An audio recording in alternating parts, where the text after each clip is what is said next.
एक फकीर एक देश की यात्रा पर निकला। जब रास्ते में रात हो गई तो वे एक व्यक्ति घर रुक गया। उस व्यक्ति का नाम था आनंद। आनंद ने उस फकीर की खूब सेवा की और दूसरे दिन आनंद ने फकीर को उपहार देकर विदा किया।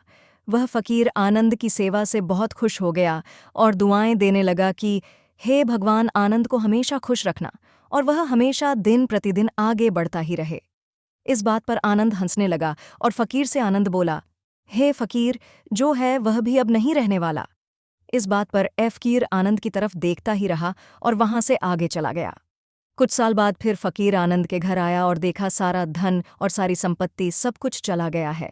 आनंद एक गांव के ही बड़े जमींदार के यहाँ नौकरी कर रहा है। वह फकीर आनंद से मिलने के लिए वहां चला गया। आनंद ने उस अभाव में ही उस फकीर का स्वागत किया और झोपड़ी में ही फटी चटाई पर ही बैठाया। उसके पास खाने के लिए जो रुखी सुख रोटी थी वह खाने के लिए फकीर को दे दिया।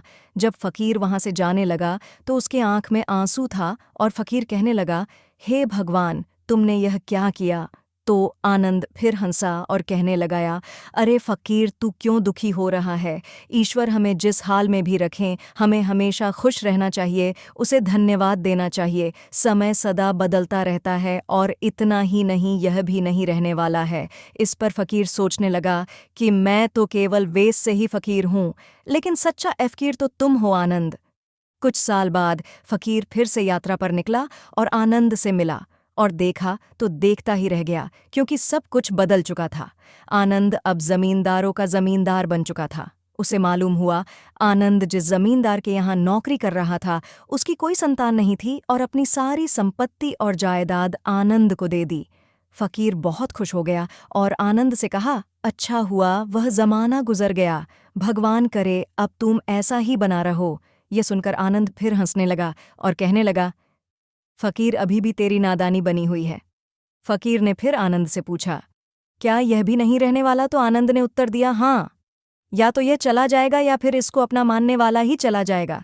यहाँ पर कुछ भी रहने वाला है ही नहीं। अगर कोई चीज शाश्वत है तो वह है हमारी आत्मा, वह है हमारी मन की शांति, वह है हमारे मन का सुकून, और बाकी जो कुछ भी है वह हमेशा रह ही नहीं सकता। एफक्यूआर ने आनंद की बातों को बहुत ही ध्यान से सुना और वापस चला गया। जो होता है उसे स्वीकार करो। कुछ सालों के बाद फिर फकीर जब उस गांव से गुजरा तो आनंद का महल तो है, लेकिन उसमें आनंद ही नहीं है। उसमें कबूतर गुट्टरगू कर रहे हैं। आनंद अब इस दुनिया में नहीं रहा, उसकी मृत्यु हो चुकी थी। वह फकीर मन ही मन सोचने लगा कि यह एक इंसान जिंदगी भर कितना दौड़ धपता रहता है और रोता रहता है, दुखी होता रहता है। जिन चीजों के लिए इंसान तड़पता रहता है, दुखी होता रहता है, वास्तव में वह चीज जो हमेशा रहने वाली है ही नहीं। वे सारी चीजें बदलने वाली हैं। यह कहानी यह शिक्षा देती है कि हमारे जिंदगी में जब भी कोई मुश्किल, तकलीफ या दुख आए तो हमें यह सोचना चाहिए कि जिंदगी में इससे पहले मुश्किलें या उलझने आई तो क्या वे हमेशा रुकी रही? जैसे सारी मुश्किलें आकर चली गई, वैसे ही यह भी मुश्किल चली जाएगी। यह भी हमेशा रहने वाली नहीं है।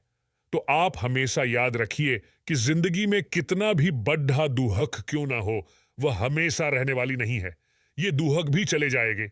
एक बार अकबर ने बीरबल से कहा कि बीरबल, आज कुछ ऐसा लिखो कि जब मैं खुशी में पढ़ूं तो दुख और जब दुहक में पढ़ूं तो खुशी हो। तो बीरबल ने लिखा, यह वक्त भी बीत जाएगा। ये एक ऐसा वाक्य है, जब इसे को खुशी में पढ़ेंगे तो दुख होगा और दुख में पढ़ेंगे तो खुशी होगा। मुझे उम्मीद है कि आप सभी को आज का यह कहानी बहुत पसंद आया होगा। यदि पसंद आया हो तो कृपया आप इस कहानी को सबके साथ में शेयर जरूर करें। बहुत बहुत धन्यवाद।